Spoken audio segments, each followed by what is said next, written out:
Namastê, sou Mestre Aleph e eu estou conversando com vocês aqui na parte 3 de um recado para os evangélicos, continuação do meu vídeo de um ano atrás. Eu terminei o vídeo anterior falando de Eduardo Cunha, né, que é amigão do então líder do governo Temer.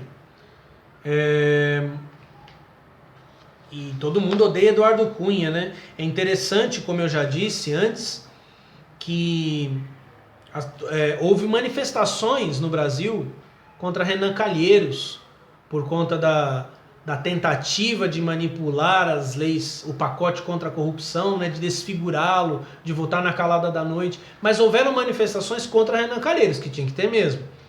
Mas por que não houve manifestações contra Aécio Neves? Contra Michel Temer? E principalmente contra os principais envolvidos. Porque você tem acesso a isso na internet. Você pode ver quem votou e como.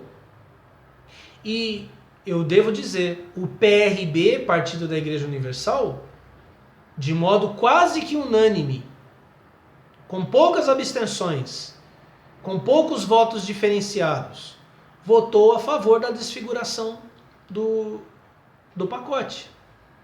Também o PRB em São Paulo votou pelo aumento safado dos vereadores. Todos os membros, os vereadores do PRB votaram por esse aumento. Ah, mas outros partidos votaram. Mas quem é que diz que é povo de Deus? Quem é que bancada, que partido é formado por bispos, por pastores e por essa porra toda? Não faz sentido, né? Mas deixa eu ler aqui, agora a gente está em Temer, mas vamos voltar no tempo um pouco, né? Vamos voltar um pouquinho no tempo. Dilma anistia evangélicos. Dilma ratificou a medida provisória 668, aprovada pela Câmara, que perdoa as multas de 200 milhões de reais aplicadas pela Receita Federal a igrejas evangélicas. Coisa linda, né, cara? Os caras tinham uma multa de 200 milhões de reais para receber. A Dilma, por intermediação de Eduardo Cunha, que era da Igreja do Evangelho Quadrangular e mudou para a Igreja Assembleia de Deus, perdoaram as dívidas dos caras. Quando você estiver aí lamentando sua falta de dinheiro e a crise, e aí eu vou ler daqui a pouco qual era a solução da Dilma para resolver a crise.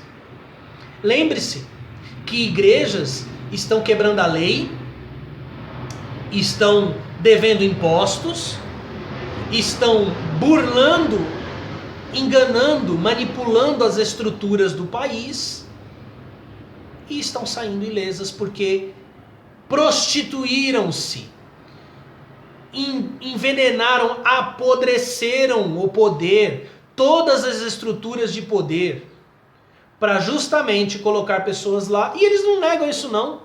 Eu vi na Igreja Renascer em Cristo, quando a Igreja Renascer em Cristo apoiou Paulo Maluf, eu estava lá. A gente tem que colocar ele lá porque ele vai cuidar da igreja. Vai dar bunda, cara. Político não é eleito para cuidar de igreja. Cuidar de igreja significa que ele vai cuidar da liderança da igreja, dos projetos de poder da igreja. Político é eleito para cuidar do povo. Aí coloca a molecada da igreja para trabalhar para aquele criminoso procurado pelo FBI. A Igreja Renascer fez isso, não fez uma vez só não, fez várias. É a mesma conversa da Igreja Universal do Reino de Deus, da Igreja Mundial, da Igreja Plenitude, quando colocam os vadios lá, é deputado, é o candidato da igreja. E aí tem todo aquele sistema, aquela pressão de você tem que obedecer, porque Deus prefere a obediência do que o sacrifício. O ano inteiro o cara te pede sacrifício, pede teu dinheiro, pede teu tudo. Na eleição, obedecer é melhor que sacrificar. Aí você tem que votar no cara, senão você está desobedecendo a igreja, desobedecendo Deus. Olha o cúmulo e o absurdo. A bancada evangélica, ela não é formada só por evangélicos, ela é formada por católicos também. A safadeza é geral. E talvez seja por isso que a igreja católica está de sorrisinho amarelo falando em ecumenismo.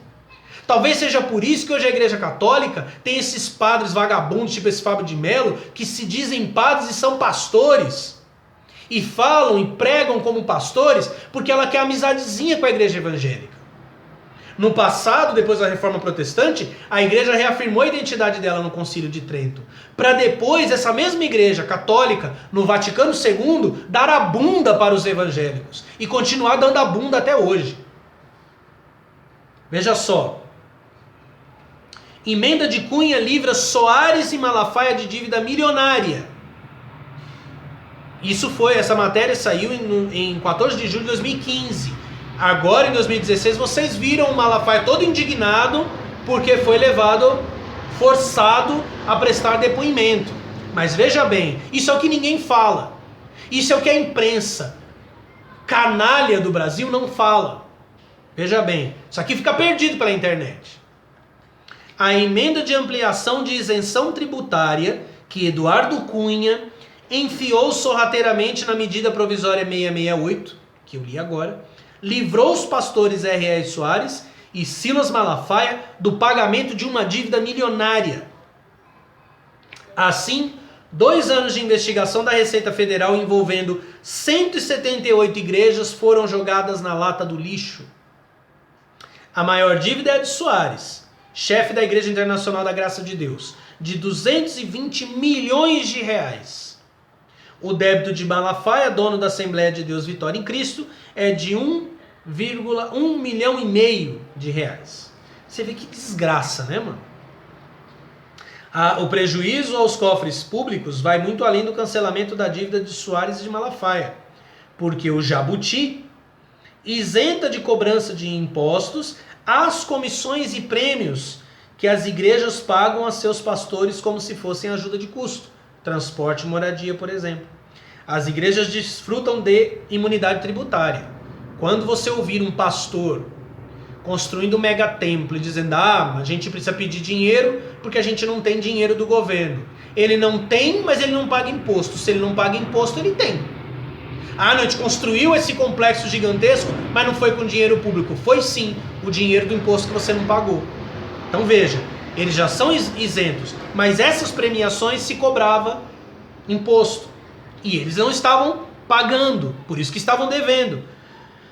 A Constituição não concede o mesmo benefício aos pastores, é concedido à instituição e não ao pastor. A Receita Federal apurou que alguns pastores, além do salário fixo, ganham comissões de até 100 mil reais por mês. Veja que grande negócio. Veja, você não está vendo um cara subir no altar para pregar o evangelho, porque ele está lá para fazer a vida dele. Um cara idiota que não estudou, que não conhece nada, nem falar direito ele sabe. Ele encontrou um negócio milionário. E por isso que ele arranca o seu dinheiro. Porque o brasileiro é tão idiota, tão imbecil, que quando você fala essas coisas, fala: mas eu não sou, dá quem quer. O cara não me roubou porque não tirou de mim. É só desse jeito que é roubo? Então vamos inocentar Lula e a galera toda do Mensalão, Petrolão, Dilma, porque eles não roubaram. Não é verdade? Eles não roubaram, porque eles não enfiaram a arma para roubar, para desviar dinheiro da Petrobras, para lavar dinheiro. Cara, roubo é muito complexo. O cara chega para você e diz: se você não der, você está desobedecendo a Deus. O devorador vai entrar na tua vida. Você tá fudido, tá lascado, teu pai tá doente, tua família tá na merda. Faz um sacrifício, dá o teu tudo, fica sem nada, que Deus vai te atender. Na hora do desespero, e porque a relação dinheiro e metafísica, eu vou até fazer um vídeo sobre isso, para falar sobre isso, é muito profunda. O dinheiro capturou todos os nossos valores existenciais, místicos. O cara acredita, tudo ele consegue por dinheiro. Ele vai fazer Deus abrir as pernas também, para enriquecer pastores, para enriquecer lideranças. Se você é evangélico e aceita isso, e acha que é possível, o cara pensando na comissão de jornal que ele vai vender, o cara pensa: como que ele ganha essa comissão? Quando a igreja dele bate meta. Quando o sacrifício que ele fez ali arregaçou, fudeu, deixou na lama o povo. Tô indignado mesmo.